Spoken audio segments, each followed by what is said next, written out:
প্রতিদিনের মতো আমরা ক্লাবে বসে আড্ডা মারছিলাম। হঠাৎ সুনীল বলল, আরে শিবু, দেবুদাকে তো দেখছি না। বিশু পাশ থেকে বলে উঠল, দেবুদা আজকে আসবে না, শুনেছি মাসির বাড়ি গেছে, অনেক দূরে, কুচবিহার সাইডে। আজ দেবুদা না এলে গল্প শোনাবে কে? ঠিক তখনই বাইরে ঝোড়ো হাওয়া আর মুষলধারে বৃষ্টি শুরু হলো। আমরা দরজা জানালা বন্ধ করতে যাব, এমন সময় ঠক ঠক ঠক দরজায় টোকা। শিবু দরজা খুলতেই আমরা থমকে গেলাম। দেবুদা দাঁড়িয়ে আছে। শিবু অবাক।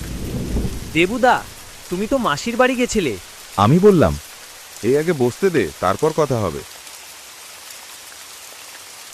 আজ অদ্ভুতভাবে সে নিজেই বলল, আজ একটা গল্প বলি শোন। আমরা অবাক। অন্যদিন অনেক অনুরোধ করতে হতো, আজ সে যেন নিজেই গল্পের ভেতরে ঢুকে গেছে। দেবুদা শুরু করল, মাসির শরীর খারাপ, তাই গেলাম। দুটো ট্রেন পাল্টে পৌঁছতে সন্ধে হয়ে গেল। স্টেশন ফাঁকা। এক সাইকেলের দোকান থেকে সাইকেল ভাড়া নিলাম। দোকানদার বলল, ডান দিকের রাস্তা ধরে যাবেন, বাঁ দিক দিয়ে যাবেন না। আমি জিজ্ঞেস করলাম কেন? সে শুধু বলল, ও রাস্তা ভালো না।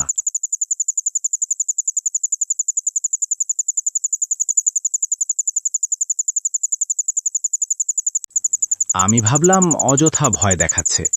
বাঁ দিকের রাস্তা ছোট, তাড়াতাড়ি পৌঁছানো যাবে, তাই বাঁ দিকেই গেলাম। পূর্ণিমার চাঁদের আলোয় রাস্তা সাদা হয়ে আছে।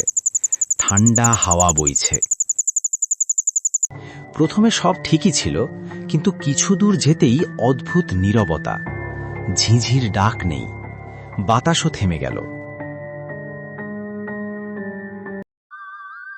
হঠাৎ বুঝলাম আমি একা দাঁড়িয়ে আছি একটা কবরস্থানের মাঝখানে।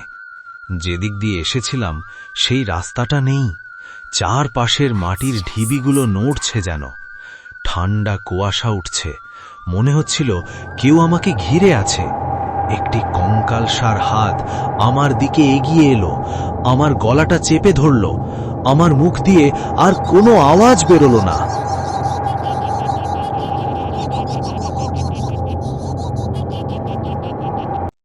এখানে এসে দেবুদা থামল।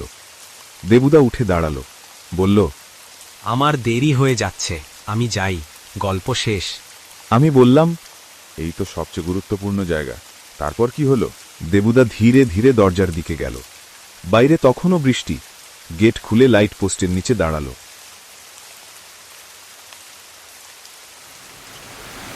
হঠাৎ সে ঘুরে আমাদের দিকে তাকাতেই আমাদের শরীর জমে গেল। তার মুখের এক পাশ স্বাভাবিক, আর এক পাশ ফ্যাকাশে, অদ্ভুত শূন্য, চোখে কোনো দৃষ্টি নেই। দেবুদা ফিসফিস করে বলল, শেষ রক্ষা করতে পারলাম না রে ভাই। তারপর ঝাপসা বৃষ্টির ভেতর মিলিয়ে গেল। শিবু ধপ করে পড়ে গেল। আমরা কেউ কথা বলতে পারলাম না। সকালে পাড়ায় হইচই, একটা গাড়ি এসেছে, লোকজন জড়ো হয়েছে। খবর এলো গতরাতে কুচবিহারের কাছে ট্রেন লাইনের পাশে এক দুর্ঘটনায় দেবুদার মৃত্যু হয়েছে। 8টার সময়, ঠিক সেই সময় যখন সে আমাদের সঙ্গে বসে গল্প বলছিল।